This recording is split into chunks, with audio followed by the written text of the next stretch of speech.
bonjour. On est ici même à Bassin-Lavaux cet après-midi en fin de soirée pour parler de Madagascar, pour parler notamment de Tamatave et surtout ce cyclone Gézani qui est arrivé dernièrement là. Et pour m'en parler, j'ai pas mal de personnes avec moi et bien sûr Thierry avec moi. Comment ça va Thierry? Bonjour Jean-Claude, en tout cas, merci beaucoup pour l'invitation. Ah ouais? Oui, on est là pour une bonne cause. On voit déjà devant nous une urne et on va parler justement de ces sinistres à Tamatave. D'accord, t'es pas tout seul parce qu'il y a aussi monsieur là avec nous. Hein, monsieur là qui vient de Majinga. Oui. Ouais, comment ça va monsieur là? Bonsoir, ça va bien. Donc nous ici pour les solidarités de Tamatave par rapport au cyclone Gézani, un problème, beaucoup de problèmes là-bas. Donc nous ici pour les solidarités aide les gens, les Malgaches de Tamatave. On va en parler et surtout une personne qui est la plus importante ce soir ici parce qu'elle est de Tamatave et elle s'appelle Kamla. Bonsoir. Hein? Bonsoir Kamla, ça va? Oui, très bien. Va. Kamla, ce cyclone Gézani qui est à... Kamela. Oui. Kamela, ouais. On dit le A à la fin, on dit Kamel? Non. Faut dire les A. Ah bon, on va mettre Il faut dire Kamela alors. Oui. D'accord. Hein, ce cyclone qui est arrivé quand même le mardi 10 février 2026 à Tamatave et qui a fait quand même pas mal de dégâts, beaucoup de dégâts. 38 personnes ont perdu la vie, hein, un vent qui soufflait à 250 km/h hein, et avec des constructions qui ont été détruites. On dit que la ville a été détruite à 80%, 18 000 foyers hein, détruits et après à peu près 50 000 foyers endommagés ou inondés. La route de Tana vers Tamatave a été coupée en plusieurs fois, donc du coup les convois humanitaires n'ont pas pu passer pour alimenter Tamatave.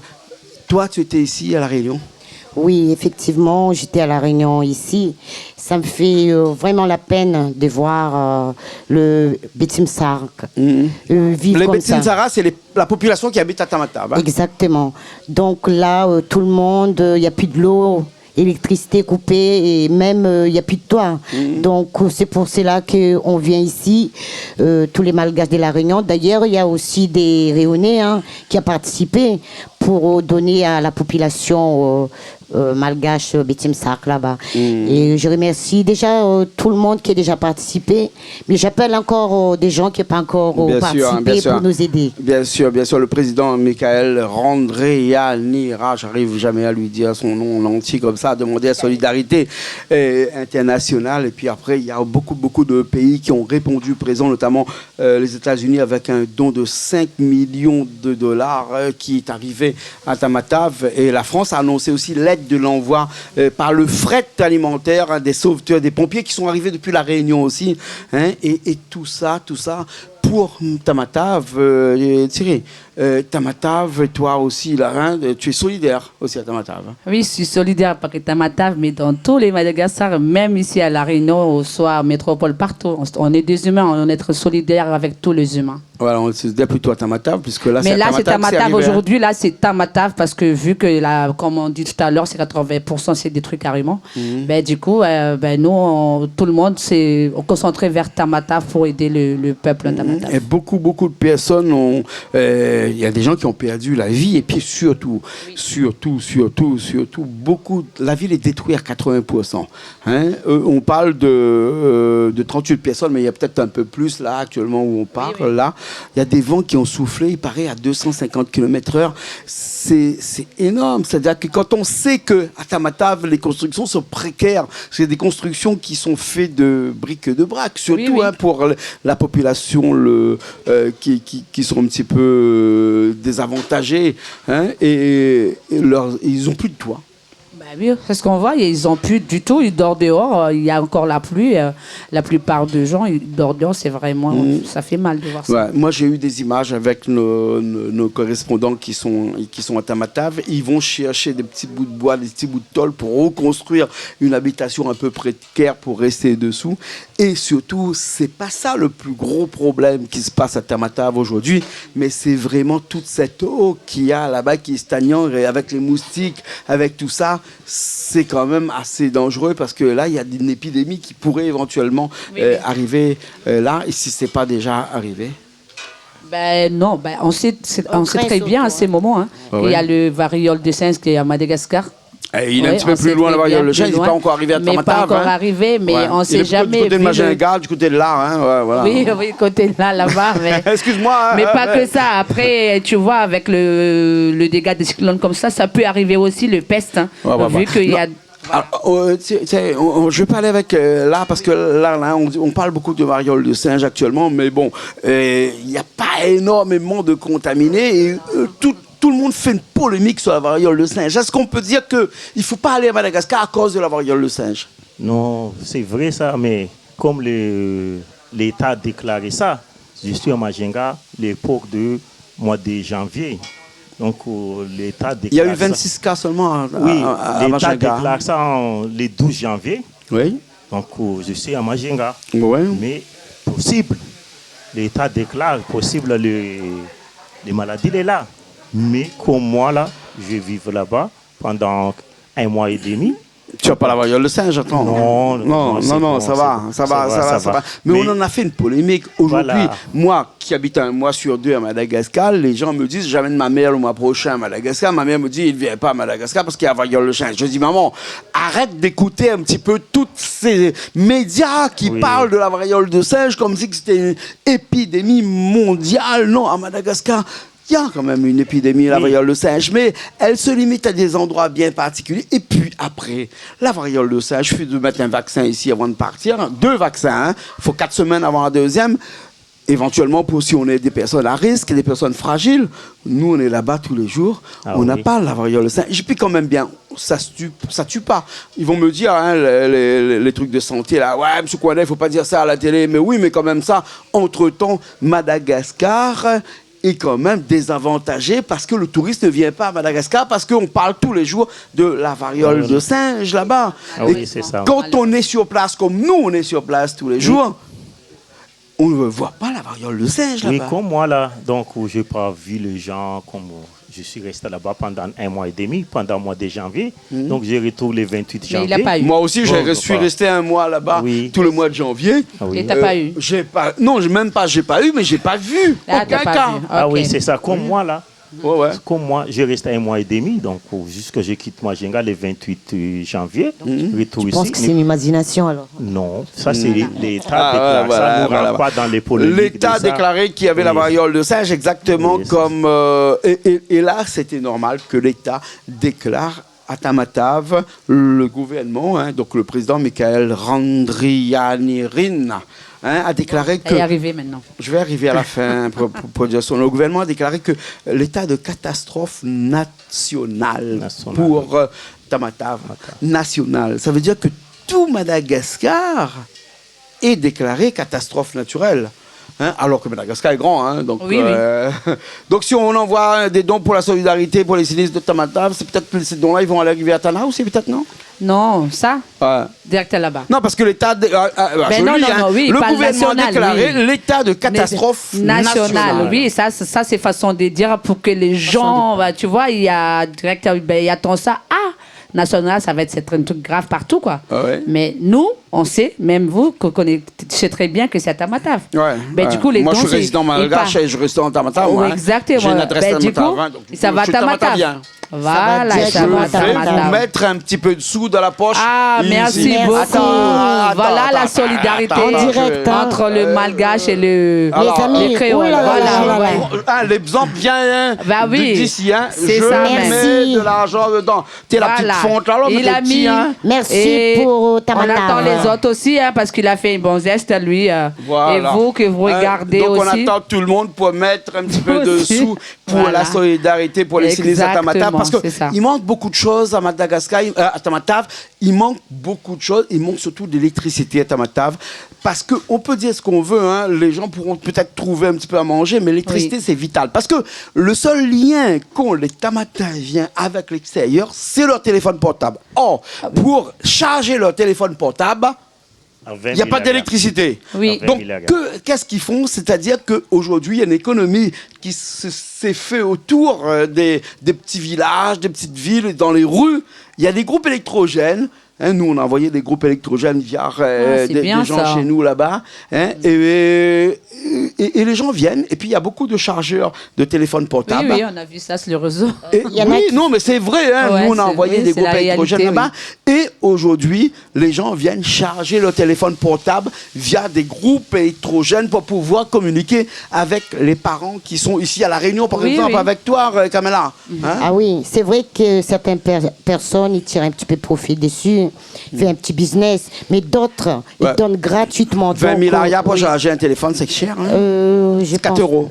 Oui, mais bon, ça n'arrive pas à 20 000 arias, mais j'ai vu sur Facebook 5 000 arias. 1 euro alors. 1 euro pour charger son téléphone portable à 100%.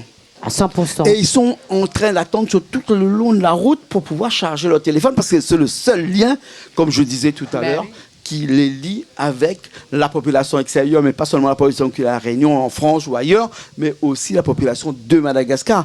Parce que le réseau de communication à Tamatave est coupé à 90%. Il est instable aussi à 90%. Des fois ça marche, des fois ça ne marche pas. Hein? Oui, c'est vrai. Voilà. L'un des impacts directs de ce cyclone-là sur Tamatave, on en a parlé, c'est l'habitation, c'est l'électricité, mais l'autre, c'est aussi l'eau. L'eau aussi, oui, c'est vrai, il n'y a pas d'eau. Il n'y a pas d'eau là actuellement. Il n'y a pas d'eau. C'est presque tout. Hein. On parle de PPN, tout ça, tu vois. Il y a plein de gens qui aident des PPN là-bas. C'est quoi PPN là? PPN, en fait, ils donnent du riz, de l'association? Pas l'association, mais la plupart. Il y a des associations qui travaillent avec Shane et Denise, et avec les influenceurs. Hein.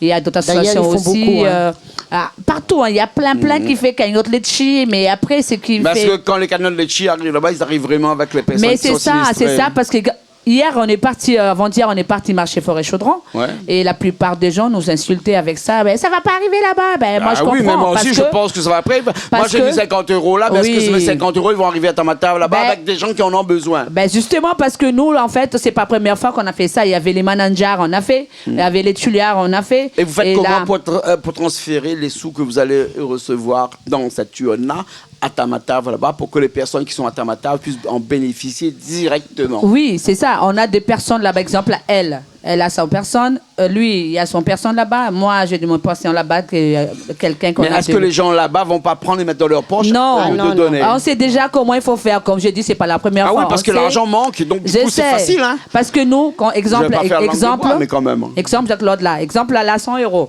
Les 100 euros là, on va là-bas. $1 j'achète le riz. Exemple, j'achète le riz. Exemple, il gagne 3 sacs du riz.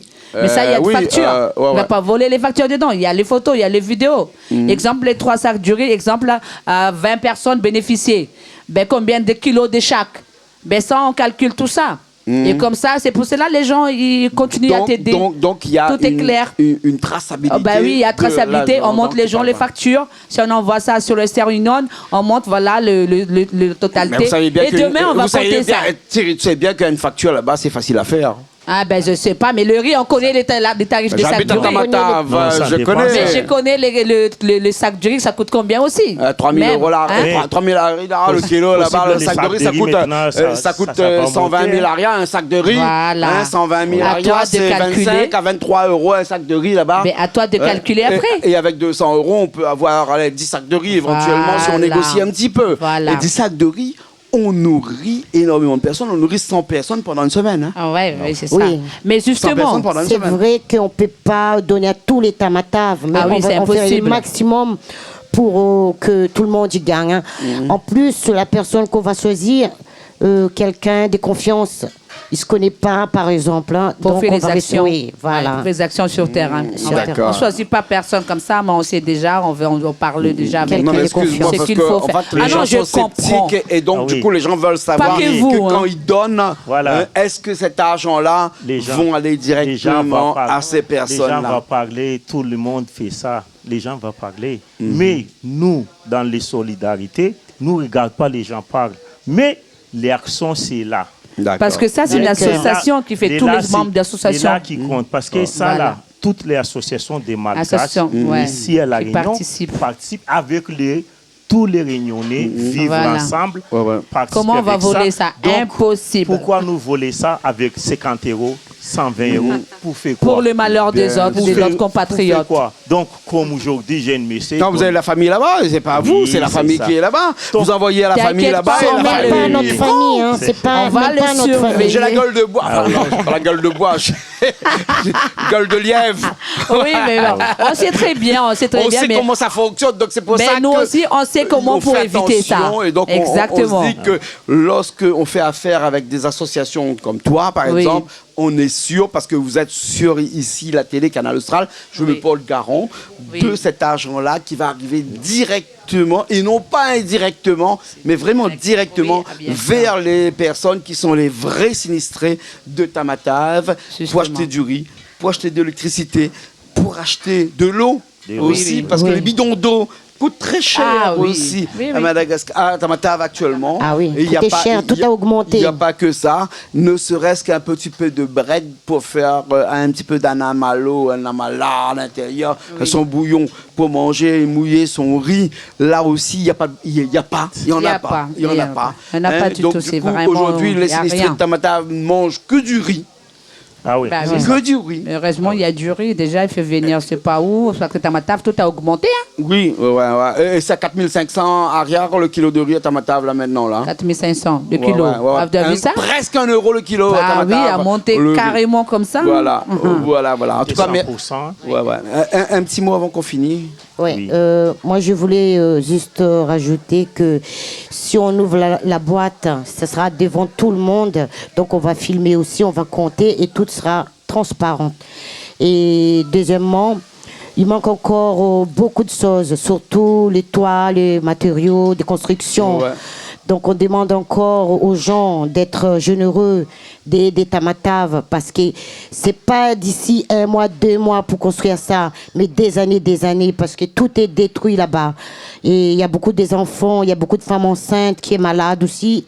Donc, on a besoin de vous tous, hein, et merci beaucoup. Bien sûr. Nous, on sera à Tamatave d'ici, dans 1 mois, hein, à peu près, après ces élections, le 25 mars. Nous, on sera à Tamatave et on ira faire un petit peu le bilan de tout ce qui s'est passé là-bas. On a envoyé beaucoup de choses. On a envoyé des groupes électrogènes. On a envoyé, via l'association Canal Austral Solidarité, on a envoyé des choses. Donc, on va aller voir comment ça se passe. Et on verra aussi si les Tamataviens ont perçu un petit peu toute cette solidarité internationale qu'a demandé le président intérim, le président Michael Randari. Je vais arriver. Hein. Stan, tu as des trucs à dire. Voilà, merci beaucoup. Thierry, le président qu'elle a. Oui, donc nous merci Canal Austral. Merci beaucoup pour les solidarités, pour envoyer. Elle c'est Kamala et moi c'est Canal Austral. Oui, pour envoyer les groupes pour aller là-bas. Donc nous féliciter 1000 fois. C'est nous les Malgaches parce que nous ici c'est représentants de toutes les associations malgaches ici à La Réunion, Saint-Denis, La Réunion, Île de La Réunion. Donc c'est nous les représentants. C'est pas nous trois. Mais nous beaucoup, c'est ça, madame là dit. Demain, nous va compter ça devant tout le monde. À demain à 18h, là-bas à Saint-Fleury, nous va compter ça. Pourquoi? Par rapport aux gens n'ont pas de confiance. Parce qu'une fois un problème à Madagascar, les gens vont parler beaucoup. Mais comme moi, là, je ne rentre pas dans les gens. Les gens toujours parlent. Mais nous faisons l'action bien jusqu'à la fin. C'est là, nous gagnons 4 000, 5 000. 4 000, 5 000 fois 25 000 francs en FMG. Donc, nous gagnons combien de francs? C'est là qui compte. Après l'arrivée à Tamatave, nous faisons les gestes en direct, avec tous les trucs que nous allons acheter. C'est ça qui compte. Mais ça va être transparent pour le voir sur les réseaux. Voilà. Pour moi, tout là, donc, j'appelle tout le monde. Les boîtes, les là. Donc, nous avons besoin de vous. Et vous saurez où demain matin? Ça, demain matin, demain après-midi, c'est à Trinité, à Saint-Denis. Mais demain matin, numéro de tir est là. mon numéro aussi. Donne ton numéro tout de suite. Voilà. Donc, mon numéro 06 93 85 66 89. Je suis le président de l'association de Majenga en Omar. Donc, nous faisons les solidarités de Tamatave. Merci beaucoup. Merci beaucoup. Merci Kamala aussi. Merci beaucoup pour tous les Tamataviens que tu représentes aujourd'hui, ce soir ici. Merci Thierry aussi. Toi, tu es de Tuléa, mais tu es de cœur aussi avec tous les Tamataviens aussi. Hein, et donc, c'est toi aussi qui as l'initiative de tout ça. Merci beaucoup. Ah, merci à vous, merci à tout le monde, parce que si c'était moi seule, on ne va pas y arriver jusque-là, mais je remercie tout le monde, surtout les associations, on est tous réunis pour avoir la force pour faire ça. Mais par contre, ça, on ne va pas terminer là. Hein. Ça, c'est juste aide d'urgence, en fait, celui-là. Juste pour ouvrir un peu, premier pas. Mais il y aura encore un grand truc parce qu'on ne va pas arrêter juste pour donner de 2 kilos, 3 kilos de riz à chaque fois pour aider. Après, il faudra reconstruire. Voilà. Mais on va faire une grande action, mais ça, on va voir bientôt. Mais on va faire d'abord des réunions entre nous. Et peut-être on reviendra ici un jour pour parler de ça. Quand tu veux, la porte est ouverte. Oui, on est chez nous ici d'ailleurs. Bien sûr, hein, tu as toujours été chez toi ici. Et même la communauté malgache a toujours été chez nous ici. Merci, hein? Canal Austral. Merci Jean-Claude. Merci beaucoup. Nous, on se retrouve très prochainement sur Canal Austral comme d'habitude.